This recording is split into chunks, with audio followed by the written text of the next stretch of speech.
What a day to drive a tow truck. Even the operators needed help. A stuck car turned into a party, how a bus helped stranded drivers. Road update. I'll tell you how things look here in the city of Columbia. KOMU-8 News at 10 starts now.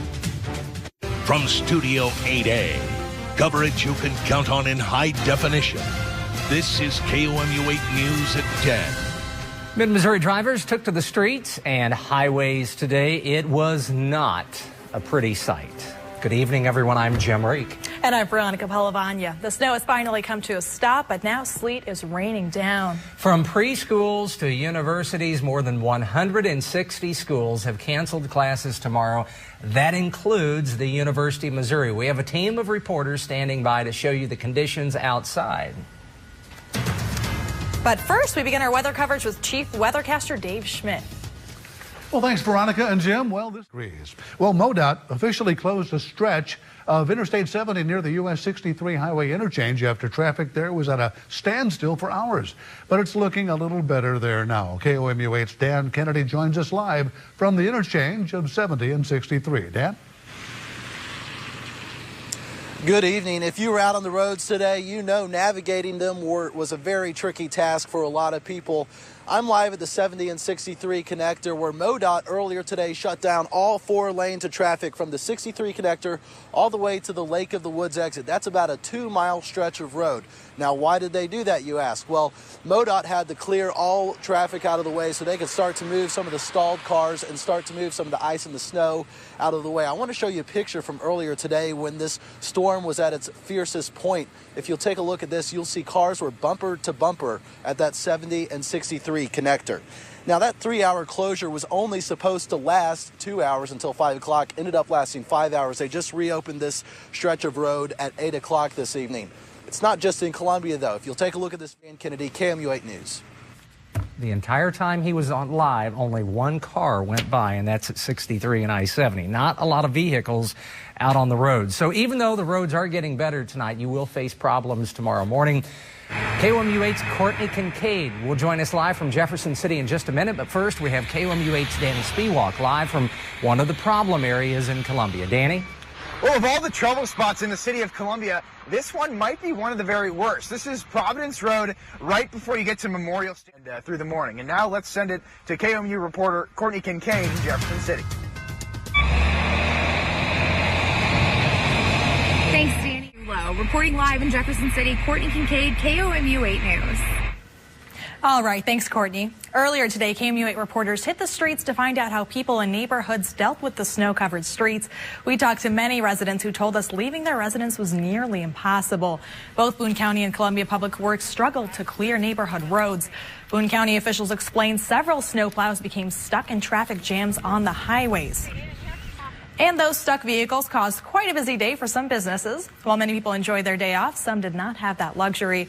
KOMU-8's Elisa Joni is live along Highway 63 with a look at how one business gets busier as the snow gets higher. Elise? Jim and Veronica, if you were to travel down Highway 63 right now, reporting live in Columbia, Elisa Joni, KOMU-8 News. A little later, a Columbia business out rescuing drivers. This is no towing company.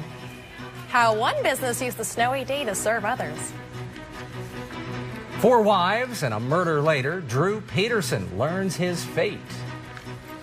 And before we go, a look back at the winter wonderland this morning. Columbia residents enjoyed the snowfall by frolicking around downtown before the roads took a turn for the worst. KOMU-8 News will be right back.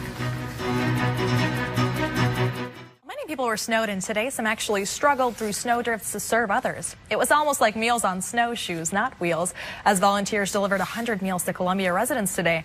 19 families and individuals showed up this morning to deliver warm meals to Columbia residents who have difficulty getting a meal on their own.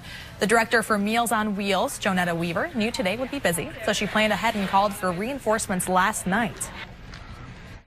I'm happy to help. I can't stand the idea that there might be people that won't get meals today. So whatever I need to do to make that happen. Meals on Wheels announced this afternoon they will not be delivering tomorrow. Meal recipients have been provided with frozen dinners. He made national headlines after the disappearance of his 4th wife. Now a former police officer finds out how long he'll spend behind bars. A small fire inside a classroom, but you won't believe how it all started. And the snowstorm is winding down. We'll give you a live look at Doppler 8 First Alert Radar in just a moment on KOMU 8 News at 10. And you are looking live over Highway 63 earlier today. The road got closed. It got so bad. You see what people are doing? Instead of waiting, they're just turning around and driving the wrong way. And I basically did the same thing on I-70 today. And someone's going backwards. That bad. Okay, we'll be right back. Now, your live Doppler 8 First Alert weather with Chief Weathercaster Dave Schmidt. It's been quite a day. Take a look at our First Alert day track camera. That's Highway 63. That's the weather. Well, Already sounds promising. Maybe by April the snow will melt. Who knows? It'll take a while, won't it? All right, Dave, thank you. Everyone who got in the snow, stuck in the snow today was forced to wait until someone came to help. KOMU8's Matt Evans joins us live with a story of two good Samaritans helping out in an unusual way. Matt? I'm standing inside the Columbia party bus right now, and today the bus is decked out to help out. What started as a trip to the grocery store turned into a day filled of... Well, these two, Justin and Ben, have been out since noon today in this party bus, and they continue to help people out stuck on the roads. Guys, talk about some good karma. Reporting live inside the party bus in Columbia, Matt Evans, KOMU 8 News. Coming up, a small explosion at a Minnesota school, and the reason is something you keep in your pocket.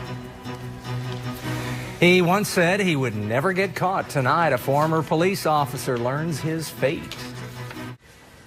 Welcome back. In your national news, a Chicago judge has sentenced former police officer Drew Peterson to 38 years in prison for the murder of his third wife. Peterson was convicted back in September for the 2004 drowning death of Kathleen Savio. The judge denied a retrial in the case shortly before the ruling was handed down. Peterson reportedly proclaimed his innocence to the judge.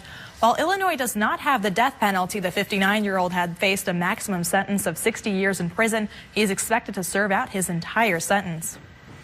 A bizarre accident at a Minnesota school starts a fire in a classroom and sends one student to the hospital. The fire started after a cell phone battery exploded in a student's pocket. The explosion burned the student's leg, caused a small fire in the classroom, and left a burn mark on the floor. The student was treated at the Mayo Clinic and is doing well. An early morning shooting on the famed intersection of Las Vegas and Flamingo Boulevard turned into a deadly scene. Police say an altercation spilled onto the strip with the people inside a black Range Rover shooting at those in a Maserati. The driver and a passenger in the Range Rover were killed, as was the driver of the Maserati. Police are still looking for the people who pulled the trigger. And in Los Angeles, a large crowd gathered for a memorial service for longtime Los Angeles Lakers owner Dr. Jerry Buss. Dozens of family, friends, current and former Los Angeles players and coaches turned out at the Nokia Theater to pay their respects to Dr. Jerry Buss to honor and celebrate his life. Dr. Buss died on Monday. He was 80 years old. How did Carl Edwards fare today at the Daytona Duels? Stay with us. Sports is next. And another look at Highway 63. It's fairly clear now, but that wasn't the case earlier today. We'll have a final look at your forecast a little later.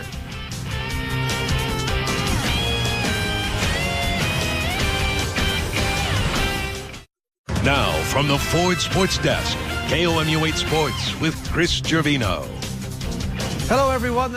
That's sports. Chris, thank you very much. Probably a good day to stay inside today, wouldn't you think? I would think so. But some Missourians hit the slopes.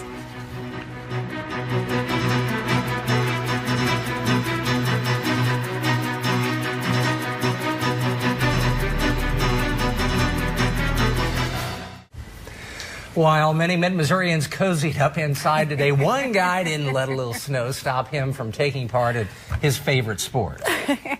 Aaron Groth busted out his cross-country skis and took to the streets. He says he doesn't get the chance to ski too much anymore and is taking advantage of the opportunity. I worked a year as a consultant in the Amazon, and those are some great experiences. I didn't get any skiing in, but I'm going to enjoy the day today. Yep, not much snow in the Amazon. Groth says he swapped in his car keys for his cross-country skis to get around the town easier.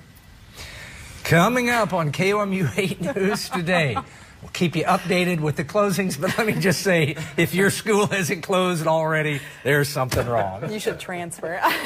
And how the morning commute will be shaping up. You can always go to our website, KOMU.com, for the most up-to-date information. Dave? Yeah, another look at our forecast for the nighttime hours. Snow coming to an end where you are, if it hasn't already. It'll remain overcast.